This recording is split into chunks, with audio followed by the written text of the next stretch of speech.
A seguir, vamos encarar nossa próxima aula. Nela, o professor Euler vai falar sobre trabalho, energia e potência. Até daqui a pouco!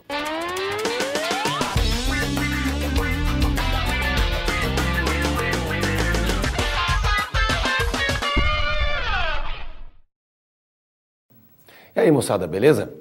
Olha, como a gente sabe, o Enem ele é uma prova, um exame baseado em competências e habilidades. Só que essas competências e habilidades são adquiridas ao longo da vida escolar.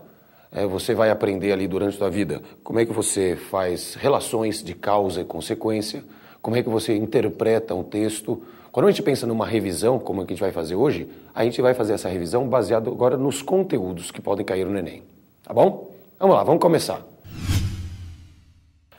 Pensando na parte mais importante que a gente tem dentro da mecânica e que, consequentemente, mais aparece no Enem, que é trabalho, energia e potência, a gente pode começar com a grandeza trabalho.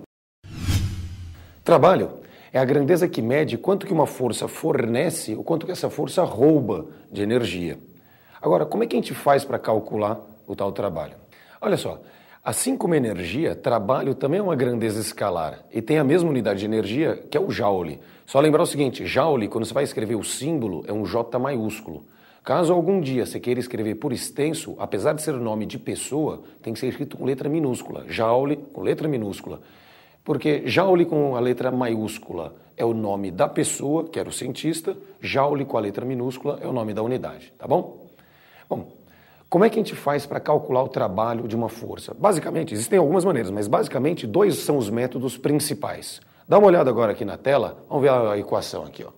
Quando você tem uma força constante, sendo a força constante, você pega o valor da força, você multiplica por quantos metros o corpo se deslocou e no final você coloca um cosseno. Normalmente as pessoas esquecem desse cosseno. O cosseno ali é o cosseno do ângulo formado entre a força e o deslocamento que você tem. Muito cuidado com o cosseno, que é aí que as pessoas costumam perder as questões, tá bom?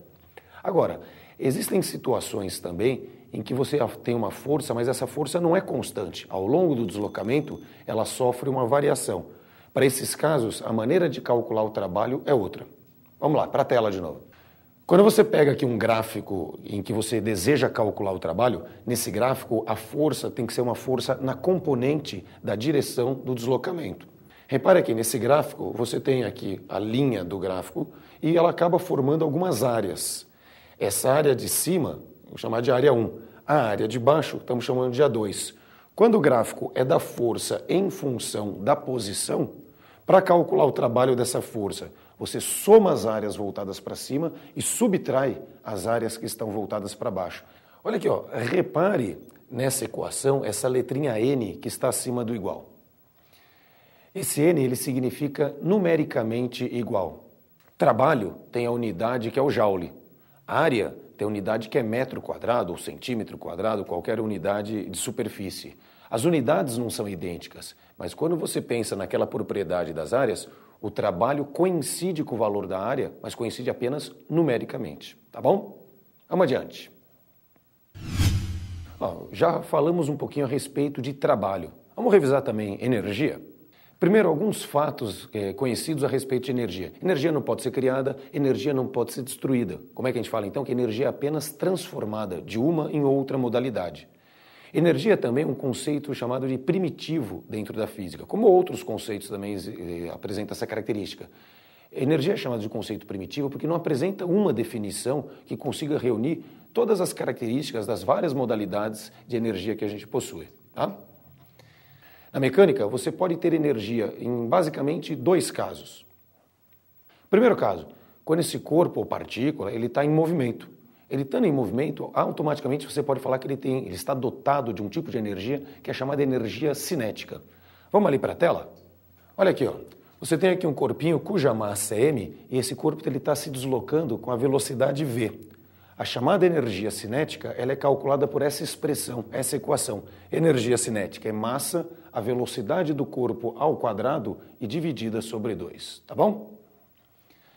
Agora, além do caso em que o corpo tem uma certa velocidade, ele está em movimento e, portanto, tem energia cinética, tem uma outra situação, que é a situação chamada de energia potencial. Quando que um corpo tem energia potencial? Sempre que colocado numa determinada posição, esse corpo ele tem a capacidade, ele tem o potencial de adquirir movimento espontaneamente. Da mesma forma, vamos ali para a tela para comentar um pouquinho sobre as duas modalidades de energia potencial que a gente tem na mecânica. Vamos lá? Olha aqui, ó, energia potencial gravitacional. Imagine que você pegue um objeto, retire esse objeto do chão e coloque a uma determinada altura. Você pode esperar 1 minuto, pode esperar 10 horas, o tempo que você quiser. A hora que você quiser, se você soltar esse objeto, ele espontaneamente ele tem a capacidade de cair, ele tem a capacidade, por exemplo, de retornar ao solo, porque ele está dotado de um certo tipo de energia. A energia potencial gravitacional, então, ela está associada a essa situação, em que um corpo colocado a uma certa altura, ele tem potencial de queda, ele tem potencial de se movimentar espontaneamente. Como é que a gente calcula? O corpo tem uma certa massa, que é a massa m. Esse corpo está colocado a uma certa altura em relação ao nível de referência, no caso o chão. E esse corpo está sujeito à aceleração da gravidade. A energia potencial é calculada multiplicando a massa do corpo, a aceleração da gravidade e a altura. Beleza? Bom, além da energia potencial gravitacional, pensando-se na mecânica, nós temos uma outra forma, outra modalidade, que é a chamada energia potencial elástica, que está associada à deformação de molas. Para entender melhor, vamos para a tela também, tá bom? Olha aqui, ó.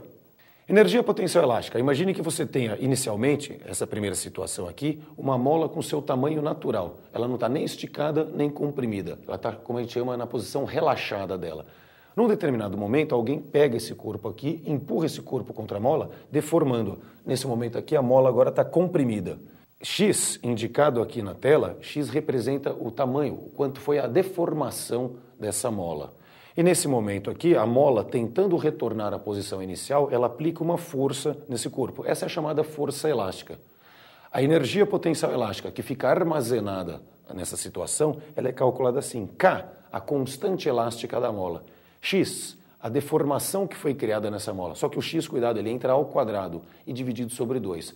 Aqui há um cuidado especial para se tomar, que é o seguinte. Energia potencial elástica é calculada como kx² sobre 2. Quando você quiser saber o valor da força elástica, a equação é parecida, mas não é a mesma coisa. A equação da força elástica é K vezes X, simplesmente. Tá bom? Vamos lá, vamos adiante. Bom, agora que a gente já revisou as modalidades de energia dentro da mecânica, eu acho legal a gente comentar sobre alguns teoremas a respeito de energia e que esses teoremas, quando bem utilizados ali, eles surtem um efeito legal na resolução de questões. Vamos lá? O primeiro, então, é o teorema da energia cinética. Vou dar uma olhada na tela. O teorema da energia cinética diz o seguinte: o trabalho da resultante das forças, ou como muita gente fala, o trabalho da força resultante, ele é igual a energia cinética final menos energia cinética inicial. Mas lembre que sempre que você fala alguma coisa final menos alguma coisa inicial, isso é chamado de variação. Variação que a gente representa pelo símbolo delta. Então, resumidamente, podia falar assim: o trabalho da força resultante é igual à variação da energia cinética. Um detalhe importante sobre esse teorema é o seguinte: o teorema da energia cinética, como ele trabalha, como ele mexe com a resultante das forças, resultante engloba todas as forças que você tem. Então, esse é um teorema que, quando utilizado, ele engloba as forças tanto conservativas quanto as não conservativas. Em outras palavras, engloba todas as forças quando esse teorema é utilizado, tá bom? Bom, o próximo é o chamado teorema da energia potencial. Vamos para lá de novo. O teorema da energia potencial ele diz o seguinte: o trabalho das forças conservativas é igual a energia potencial inicial menos energia potencial final. Olha a diferença aqui, ó. Enquanto no teorema da energia cinética você fazia energia cinética final menos energia cinética inicial, agora está invertida a ordem. No teorema da energia potencial fica a energia potencial inicial menos final. Se final menos inicial é delta, inicial menos final é exatamente o delta, só que com o sinal invertido. Então é menos o delta, é menos a variação da energia potencial. Uma característica desse teorema aqui também é o seguinte: como ele é um teorema que fala das forças conservativas, ele não pode ser usado com qualquer força, não. Ele é usado para força peso, para força elástica e também para força elétrica, tá bom? Próximo teorema é o chamado teorema da energia mecânica. Mais uma vez, lá na tela. Olha aqui, ó, teorema da energia mecânica. O trabalho das forças não conservativas é igual a energia mecânica final menos energia mecânica inicial. Mais uma vez, se é algo final menos algo inicial, eu posso representar como delta, a variação da energia mecânica. Lembrando, é lógico, que energia mecânica é a soma da energia cinética com a sua energia potencial. O que esse teorema tem também de especial? Como ele trabalha só com as forças não conservativas, você pode fazer um raciocínio de exclusão.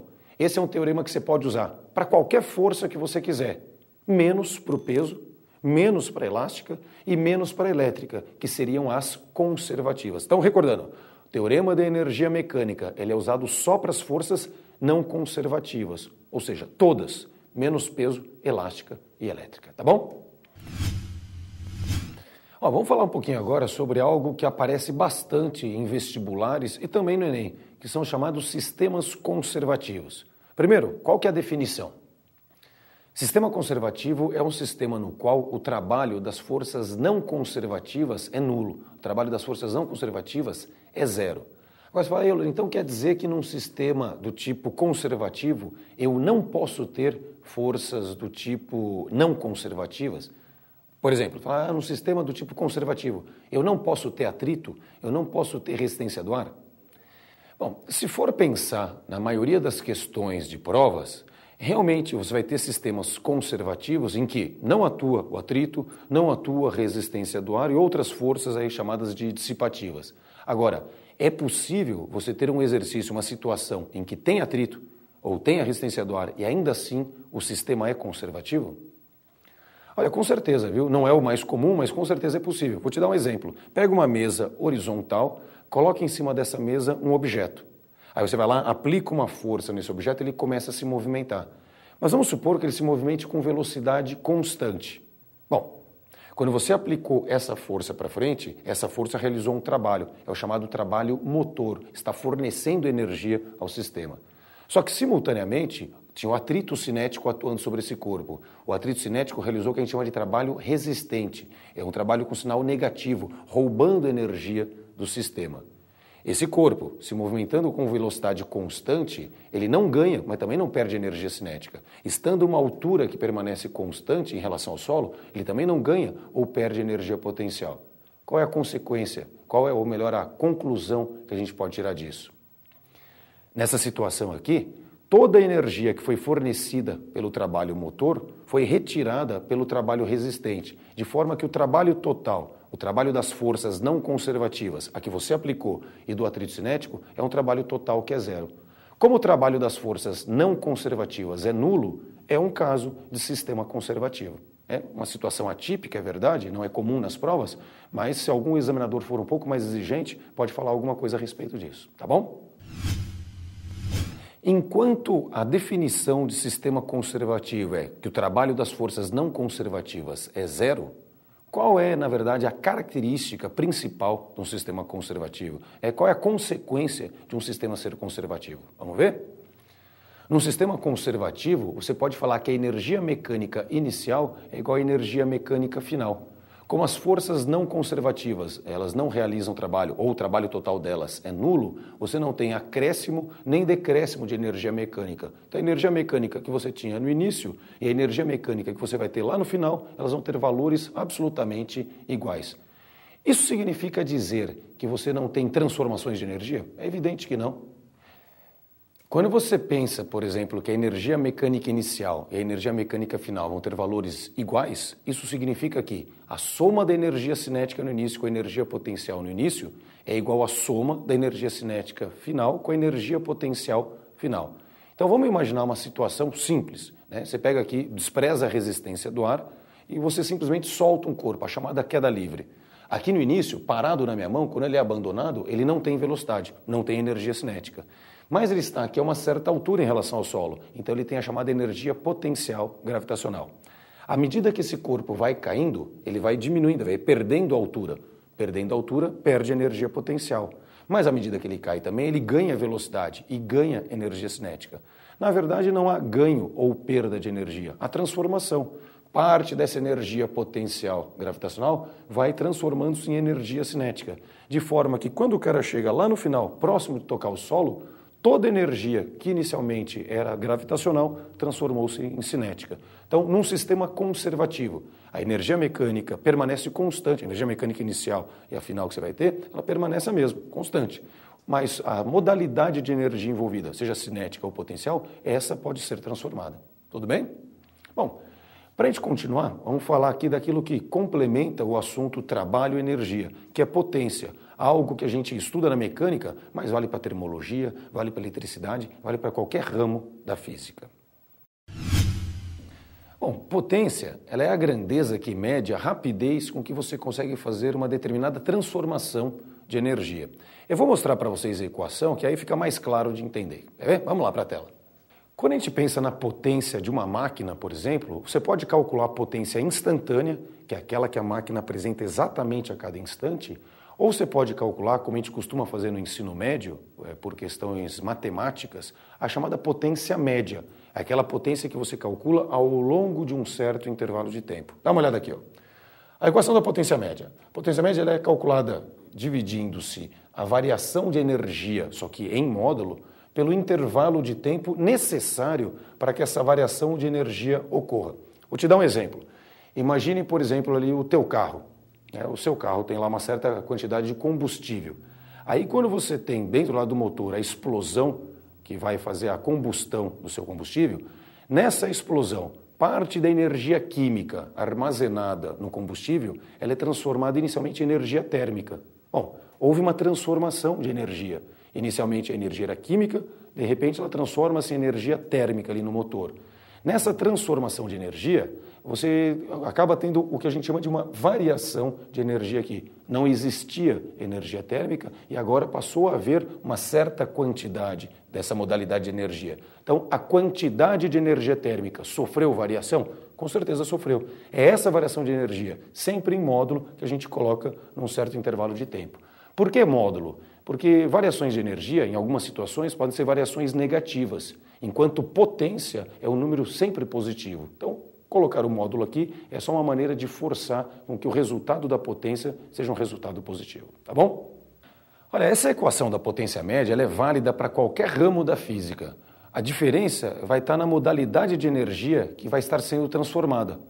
Dessa forma, o que vai mudar é a substituição matemática que você vai fazer naquela equação no lugar da variação de energia ou do módulo dela, como a gente costuma escrever. Quer ver? Dá uma olhada aqui comigo, na tela de novo. Quando a gente pensa na mecânica, a variação de energia ela pode ser substituída, por exemplo, por uma variação de energia cinética, quando varia, por exemplo, a velocidade do corpo. Ela pode ser substituída pela variação de energia potencial, quando varia a altura em que o corpo está colocado. Pode ser também a variação de energia potencial elástica? Até pode, mas eu particularmente nunca vi uma questão que a envolvesse para falar de potência. E pode ser a variação da energia mecânica. Imagine, por exemplo, um carro que ele está subindo uma ladeira e com a velocidade cada vez maior. Ele está ganhando energia cinética e ele está ganhando altura, também está ganhando energia do tipo potencial. Consequentemente, houve uma variação das duas modalidades de energia. Houve uma variação da energia mecânica como um todo. Então, pode ser também substituída. E ainda há uma outra possibilidade, viu? Se for conveniente, se você perceber que os dados de uma questão permitem que você faça isso, você pode substituir essa variação da energia pelo trabalho realizado por uma força, tá bom? Além da mecânica, a gente pode explorar outros ramos da física, como por exemplo a termologia. Mas como é que você faz na termologia a substituição daquela variação de energia? Olha aqui, na termologia, o tipo de energia que você vai ter lá envolvendo numa determinada situação é o chamado calor, a quantidade de calor que é trocada entre dois corpos quaisquer. Então, numa questão que fale sobre potência e seja uma questão de termologia, aquela variação de energia que aparecer na equação, você troca pela quantidade de calor trocado entre os corpos, tá? Já na eletricidade, dá uma olhadinha aqui na tela. A variação de energia ela pode ser substituída pela variação da energia potencial elétrica. Assim como na mecânica tem energia potencial gravitacional e energia potencial elástica, na eletricidade nós temos a energia potencial elétrica. Mas pode ser substituída também pelo trabalho de uma força. Só que é lógico, dentro da eletricidade, o trabalho da força elétrica. Beleza, é isso então? Vamos fazer um raciocínio que eu acho importante você conhecer para quando você trabalha com uma máquina qualquer. Mas eu vou pedir mais uma vez o auxílio aqui da tela para explicar para vocês. Quer ver? Olha só, imagine uma máquina qualquer, um sistema qualquer, e nessa máquina você tem aqui uma certa quantidade de energia total que essa máquina está recebendo. Depois de receber essa energia total, ocorrem transformações de energia e aí essa máquina utiliza uma parte da energia e uma parte é dissipada, normalmente dissipada na forma de calor. Então, pensando na energia e nas suas transformações, você pode associar isso aí também ao cálculo de potência, de forma que há uma potência total, dessa potência total, uma parte é útil e uma parte vai ser dissipada, né? Como é que você relaciona matematicamente essas coisas? Conforme a gente sabe, energia não pode ser criada, energia não pode ser destruída, apenas transformada. Então, a energia total que você tinha no começo, ela se transforma em parte útil, parte dissipada. Se não há perda de energia, evidentemente você vai ter que ter aqui uma igualdade entre a potência total e a soma das potências útil e dissipada. Então tá lá, aí, matematicamente a equação que você escreve é essa, ó. Potência total é igual a potência útil mais a potência dissipada. Ó, pensando-se em máquinas, há um outro elemento que a gente pode calcular para elas, que é o chamado rendimento da máquina, rendimento ou eficiência. Como é que a gente calcula? Dá uma olhada aqui, ó. O rendimento e eficiência é representado nessa equação por essa letrinha que é o Ni. Ele é igual à divisão entre a potência útil e a potência total. Aqui, na verdade, há uma característica que um aluno esperto pode utilizar, até para não esquecer essa equação ou para não errar de forma alguma. O rendimento de uma máquina é sempre menor ou, num caso hipotético, no máximo igual a 100%.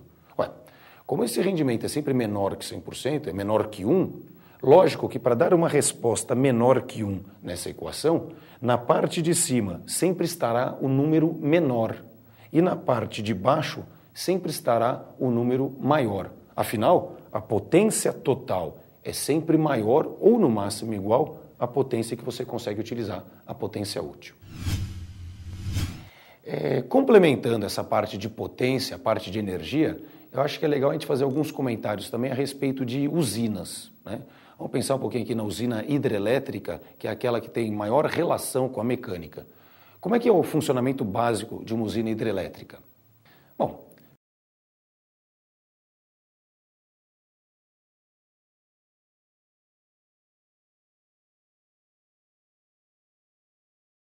uma massa de água armazenada a uma certa altura, isso faz com que você tenha ali armazenada também uma certa energia potencial gravitacional.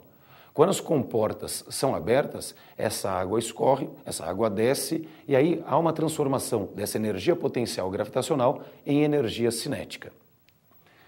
A água, dotada de energia cinética, ela faz com que se movimentem as turbinas da usina hidrelétrica ali.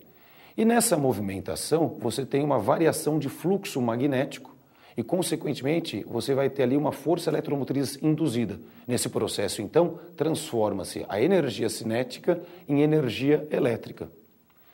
Essa energia elétrica ela é distribuída para as redes e aí a população tem acesso ali à energia que vai ser utilizada nas casas, nas indústrias e em todas as situações do nosso cotidiano. Então, quando você pensa numa usina do tipo hidrelétrica, você tem várias transformações de energia. E aí você pode calcular em cada uma dessas situações a potência total, a potência que é útil e é lógico, nesse processo todo você tem uma parte que é perdida, a potência dissipada. Beleza, pessoal? Bom, fizemos aqui uma revisão rápida a respeito de trabalho, energia e potência, que certamente são os assuntos dentro da mecânica que mais aparecem na prova do Enem. Tenho certeza que se você estiver preparado a respeito desses temas, você vai ter aí no Enem um desempenho acima do esperado, um desempenho bem legal, tá bom? Um abraço, até a próxima, tchau, tchau, tudo de bom para vocês.